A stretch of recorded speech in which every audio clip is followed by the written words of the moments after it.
हर जगह थोड़ी बात था। महाराज जरासंध का मुकुट, महाराज जरासंध का मुकुट, जिसे भीष्म दादा ने छीन करके लाए थे महाराज और भीमसेन ने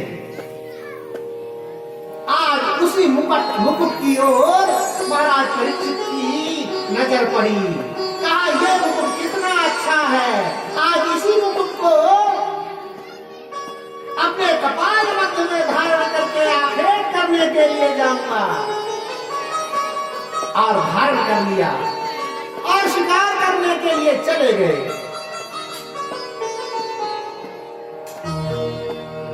और हुआ ये कि बड़े लंबे चले गए, बहुत दूर चले गए। शिकार करते करते कोई जीव मिला नहीं राजा परीक्षित को शिकार के लिए। मन में क्षुधा संतापित करती गई, जलपान करने की इच्छा हुई। पानी पीने की जब इच्छा जागृत हुई तो एक सरोवर, एक वाटिका, एक उपवन महाराज परीक्षित को दिखाई दिया। विचार किया कि यहाँ पर निश्चित ही मुझे पानी मिल जाएगा, जल मिल जाएगा। अब राजा है और राजा का मत जो है राजमत कहलाता है। उस आश्रम में रथ में चढ़े ही चढ़े चले जाते थे। और वह आश्रम और किसी का नहीं था सज्जनों, वह आश्रम था समीक ऋषि का। समीक ऋषि आज महात्मा समीप, अब महात्मा तो महात्मा, महान आत्मा का महात्मा, जिसकी आत्मा महान हो वो महात्मा। समाधि लगी थी महात्मा समीप की, ध्यान लगा हुआ था, नेत्र बंद थे, ध्यान परमात्मा के चरणार बिंदुओं में समीप मुनि का लगा हुआ था। राजा परीक्षित ने विचार किया कि देखो तो सही, ये कैसा ढोंगी बाबा, मुझे देख करके आंख बंद करके बैठ गया। मैं चक्रवर्ती राजा परीक्षित, मुझे देख करके इसने सम्मान नहीं किया। ये कैसा भ्रष्ट है, कैसा मूर्ख है, कैसा धूर्त है, इसको इसका फल मिलना चाहिए। और देखते ही देखते आश्रम में ही एक सर्प था जो कालिया नाम था। उस कालिया नाम को अपने धनुष के बाण में रखा और धनुष के बाण में रख करके समीक ऋषि के गले में आज राजा परीक्षित जो है डाल देते हैं।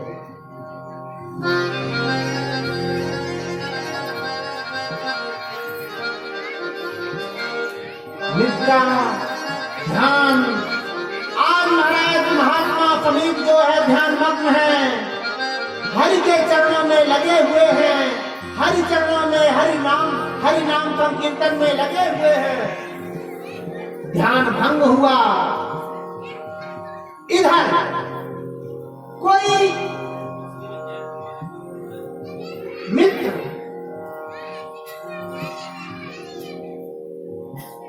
जाकर के समीप ऋषि के पुत्र श्रृंगी ऋषि, जो कि श्रृंगी ऋषि गोमती मैया के तट पर बैठे बैठे और पूजन कर रहे थे। गोमती मैया के तट पर बैठे बैठे पूजन कर रहे थे।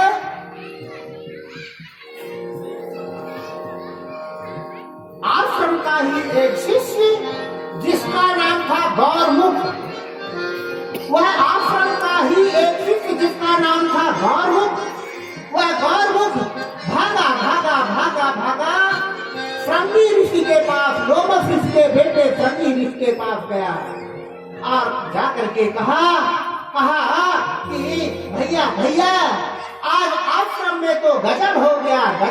गया। कहा क्या हो गया? कहा कि पिताजी के गले में मरा हुआ कालिया नाम पड़ा हुआ है, किसी ने डाल दिया है।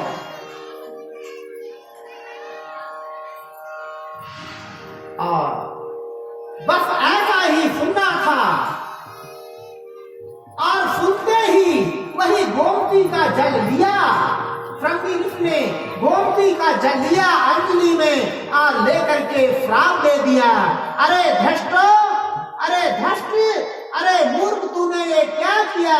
जिसने मेरे पिता के गले में यह कालिया नाम डाला हुआ है, मरा हुआ, जाओ मैं श्राप देता हूं कि आज के 7वें दिन यही नाम कालिया जो है और तुझे डस देगा। लीजिए, वाक वज्र पर जहां। अब जब ऐसा श्राप मिल गया, इधर लोमश ऋषि का ध्यान खुला।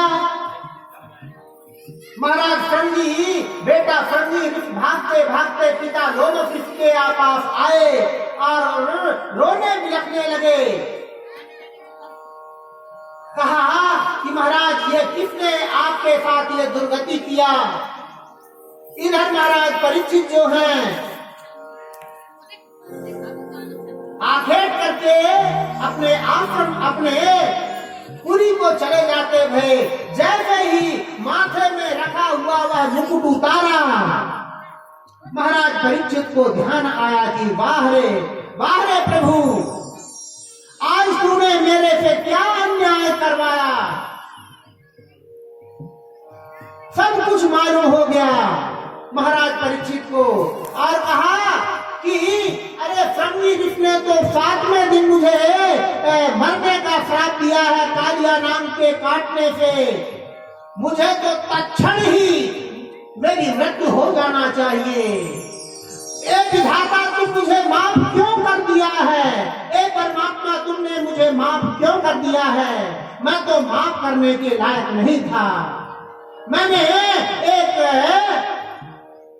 महात्मा, एक संत के साथ अन्याय मैंने किया है, मैंने अन्याय किया है और उस अन्याय का प्रतिफल मुझे जरूर मिलना चाहिए।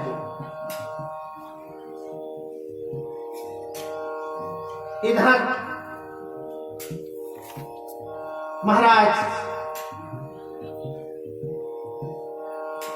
जब राजा परीक्षित को ऐसा श्राप मिल जाता भया, राजा परीक्षित जो है अपना संपूर्ण राज्य काज छोड़ करके पुत्र जन्मेजय को सौंप करके और उत्तराखंड गंगा के तट पर तपस्या करने के लिए कि अब मुझे क्या करना है जी करके एक लंगोटी लगाया और लंगोटी लगा करके कौपीन धारण करके गंगा के तलाटी में चले गए। हरि भजन करूंगा और 7वें दिन तो मृत्यु ही है, ऐसा सोच करके। लीजिए, बड़े बड़े संत महंतों ने सुना कि राजा परीक्षित को ऐसा श्राप मिल गया है, अब श्राप का निवारण कैसे हो? सभी संत महंत, देवता, ऋषि मुनि, सभी लोग राजा परीक्षित के सामने उपस्थित हो गए और परीक्षित के सामने उपस्थित होकर के कहते हैं कि राजन, इस समय तो तुम्हें सतचंडी यज्ञ करवाना चाहिए। कोई महात्मा कहता है कि नहीं नहीं, सतचंडी में थोड़ी काम चलेगा, शास्त्र चंडी करवाओ। किसी ने कहा कि महामृत्युंजय का अनुष्ठान करवाओ। किसी ने कहा कि क्या सतचंडी और शास्त्र चंडी और महामृत्युंजय, महामृत्युंजय का भी दादा है मृत संजीवनी, मृत संजीवनी अनुष्ठान करवाओ।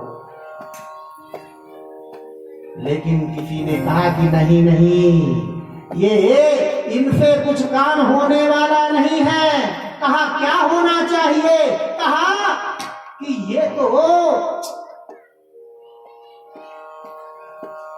विचारणीय विषय है कि क्या होना चाहिए, ये अभी विचारणीय विषय है। उसी समय महाराज वेदव्यास के पुत्र जिनका अभी जन्म हुआ है,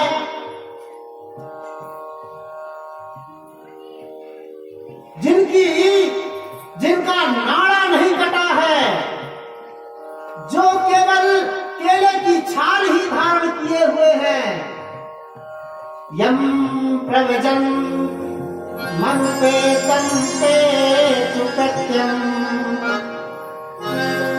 जो चल रहे हैं पीछे मुड़ के देख नहीं रहे हैं। पिता वेदव्यास बेटा सुगंधो भगवान को कहते हैं कि बेटा रुक जाओ रुक जाओ रुक जाओ, पिता की ओर देख नहीं रहे हैं, बैठे हुए हैं। आज गंगा के तट पर महाराज परीक्षित श्रीमद् भागवत में तो नहीं, लेकिन अन्य पुराणों में कथा आती है कि महाराज बाबा नारद आते हैं, और बाबा नारद आते हैं और विचार करते हैं कि वर्तमान में महाराज सुगंधो भगवान के समान कोई सिद्ध संत नहीं है, कोई ज्ञानी संत नहीं है। इसलिए महाराज सुगंधो भगवान के पास गए बाबा नारद और कहा कि महाराज इस धरा मंडल में एक बड़ा अन्याय हो रहा है। यहाँ का एक चक्रवर्ती राजा परीक्षित को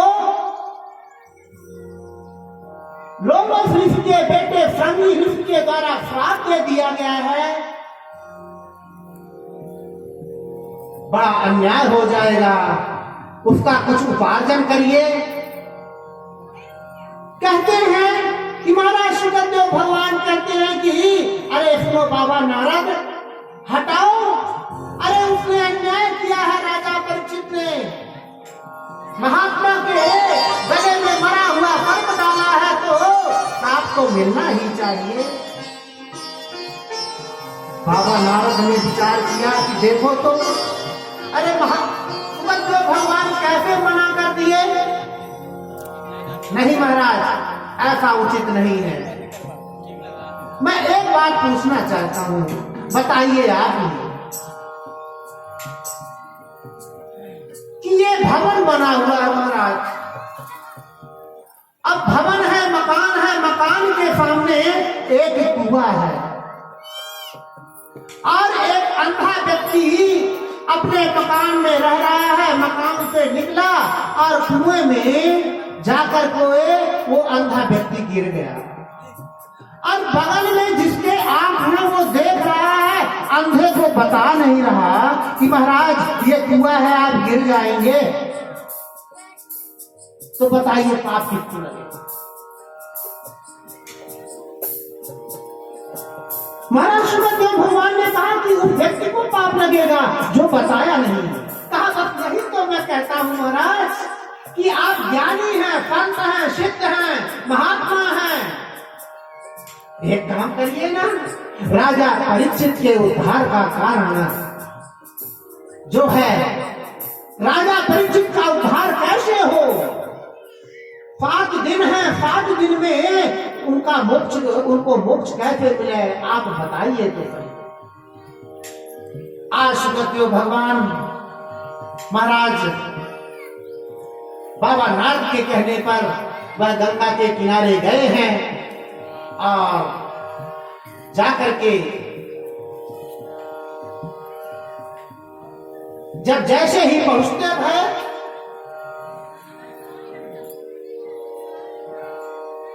वैसे ही जितने महात्मा संत थे आज सुगंधो भगवान को देख करके अपने आसन पे खड़े हो गए।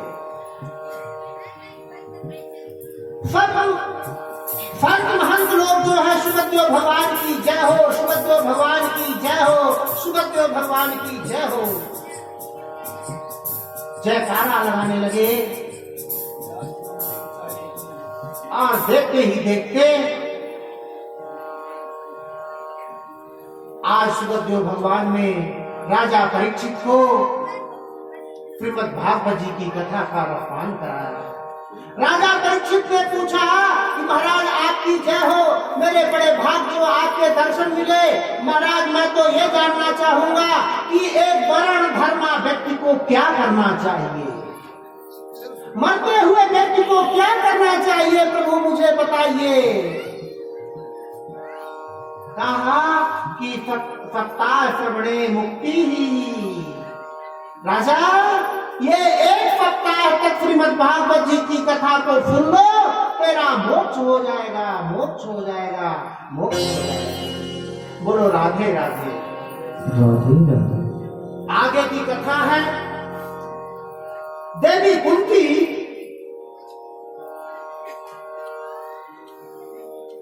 को ऐसे दिव्य वरदानों की प्राप्ति है, जिस देवता का आवाहन करती है वो देवता प्रकट हो जाते हैं। जिस देवता को के नाम का पुकार करती है देवी कुंती, वो देवता मैया कुंती के सामने प्रकट हो जाते हैं। आज देवी कुंती ने सूर्य नारायण का आवाहन किया है। सूर्य नारायण प्रकट हुए और प्रकट हुए तो कहा देवी मेरा आना निष्फल नहीं हो सकता, मेरे दिव्य दर्शन हैं। अंत में कहा कि महाराज ये तो बताइए मैं कुंवारी हूं और आप कहते हैं कि मेरा आना निष्फल नहीं हो सकता, कैसे संभव है। अंत में कुंती के कर्ण से ही और सूर्य नारायण जो है और अपने तेज को स्थापित किया। कालांतर में देवी कुंती के बेटा हुआ। ये 5 पुत्रों के अलावा 6वां बेटा। 3 बेटे देवी कुंती के, 2 बेटे माद्री के नकुल सहदेव, धर्मराज युधिष्ठिर, भीमसेन और अर्जुन। क्योंकि पांडु जो थे, राजा पांडु की 2 पत्नियां थी। एक का नाम था कुंती और दूसरी का नाम था माद्री। माद्री से 2 बेटे, कुंती से 3 बेटे और एक चौथा बेटा जो कि सूर्य नारायण के आवाहन से प्रकट हुआ, नाम हुआ कर्ण। अब मैया कुंती ने विचार किया कि बताओ तो सही, मैं कुंवारी अवस्था में मेरे बेटा हो गया, मुझे संसार के लोग क्या कहेंगे।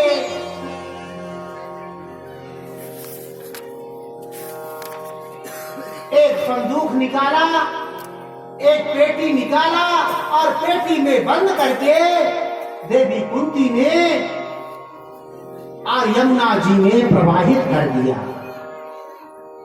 कर्ण बह के चले गए और आगे की कथा आगे बड़ी लंबी है। जब कर्ण के बह करके चले गए, अंत में एक सूत ने इनको पकड़ा, सूत ने पकड़ा, तब ये जाकर के पुत्र हुए। आज राजा कर्ण जो है, महाराज कर्ण, मैया कुंती को उलाहना देते हुए कहते हैं कि मैया क्या तेरे आंचल में मुझे पान कराने के लिए दूध नहीं था।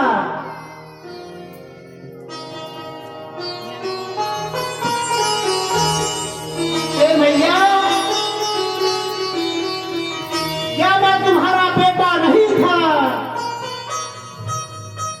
आज मैया कुंती को उलाहना देते हुए पुत्र कर्ण कहते हैं। आइए एक गीत के माध्यम से मृत्यु सज्जा में था लेटा, कुंती का मंडोला देख के अपनी निज जननी को ऐसी वाणी बोला। तेरे आंचल में दूध न था,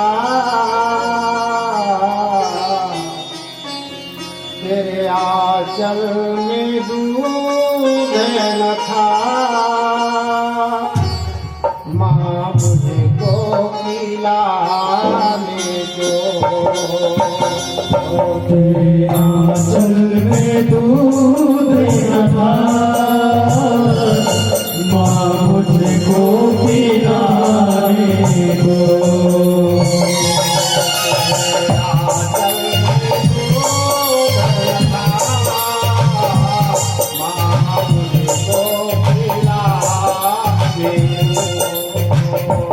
तेरे आंचल में दूध न था, माँ मुझको पिलाने को। आई हो आजमाने को, आई हो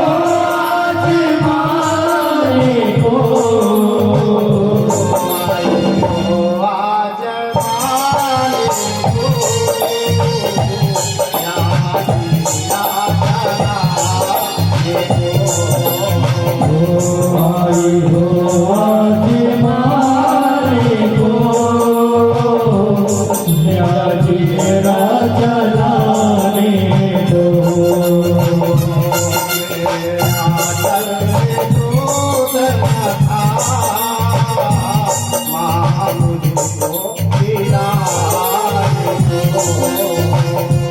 तेरे आंचल में दूध न था, माँ मुझको पिलाने को।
कुंती का प्यारा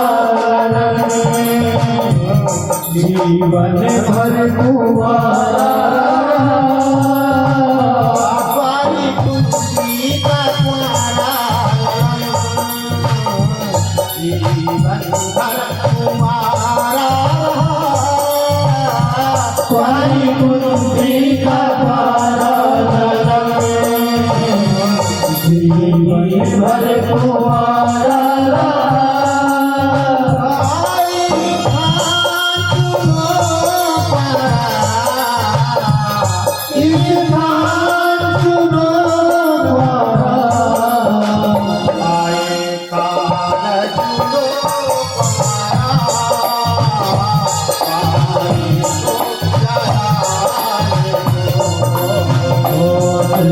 आंचल में दूध बधा माँ तुझको पिलाने को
तेरा रस मेरा हो मैया, अपनी मांग सजाने को।